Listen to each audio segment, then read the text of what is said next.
سلام رفقا، امیدوارم که حالتون خوب باشه.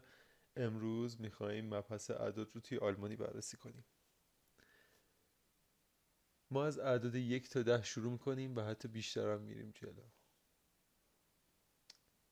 1 1 2 2 3 3 4 4 5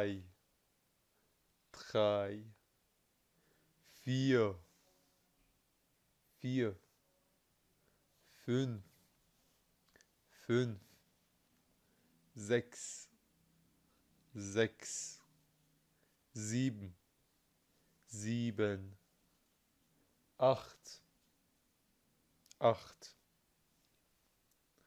9 9 و آخریش 10 10. بریم سراغ عدد 11 تا 20. 11 11 12 12 13.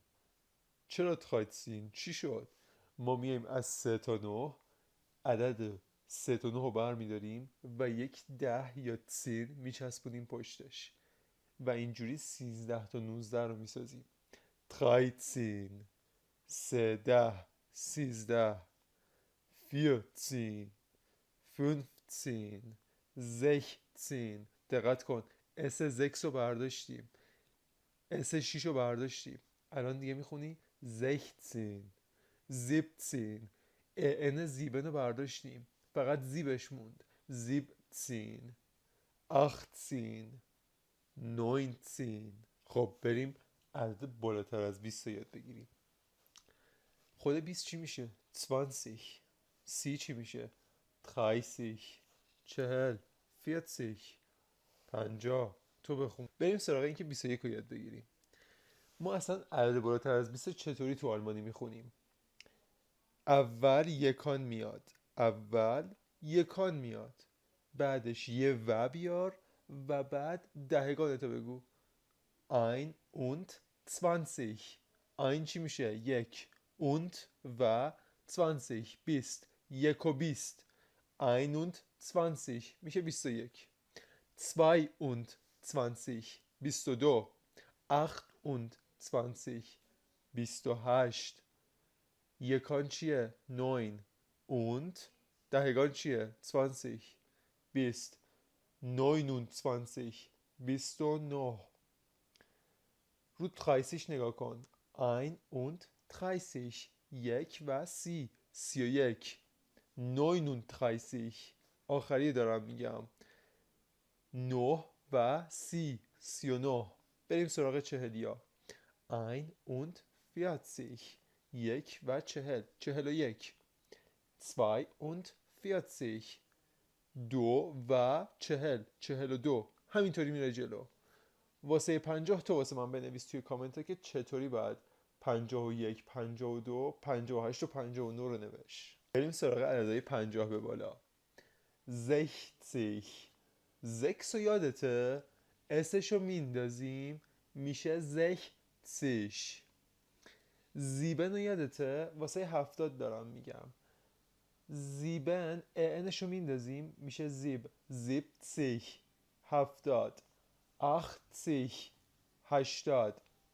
90 تو واسه من بخون. 61 رو چجوری بخونم؟ یا 63؟ دقیقا مثل قبلی ها، تو اول یکانو میاری، اون تو میاری و بعد دهگان. ein und 60. یک و 60 میشه 61. یا مثلا 69 رو بخوام بگم. 9 und 60. 9 و 60 69. یا بریم تو 70.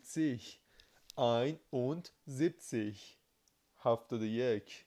79 79. بریم سراغ 80. 81 81. 82 82. برو تا آخرش. تو واسه من 92 93 94 تا 99 به من بگو تو کامنته که چطوری نوشته میشه.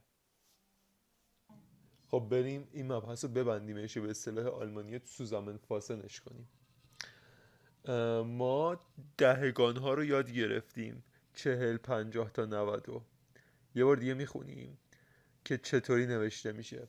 ما اون عدد رو می آوردیم مثل فیا، 5، 6، حالا هر چی که بود، و آخرش سیش اضافه میکردیم. مثلا 40، 50، 80، 90. واسه 60 و 70 یه ذره تفاوت داشت که ما زکس رو اسش رو مینداختیم و میخوندیم 60 و زیبن رو انش رو مینداختیم و میخوندیم 70. همونطوری بهتون گفتم که چجوری عددهای بالای 20 مثل 22، 23، 34 رو بخونید. مثلا 23 عدد یکان اول میاد، یه اونت وسطش میاد و بعد دهگان. 48 رو نگاه کن، 8 اومده اول، اونت وسطش، دهگان رفته آخر. 8 und 40، 8 و 40 میشه 48. آخرین مطلبم که میخوایم ببندیمش اینه که عدد بین 11 تا 19 رو ببینیم. 11 و 12 رو که یادتونه، 11 و 12. اینجا واسهتون از 13 تا 19 رو نوشتم. واسه چی؟ واسه این که ما فقط کافی عدد 3 تا 9 رو بنویسیم و یه سین یا یه 10 بذاریم پشتش. 13، 3، 3، 10.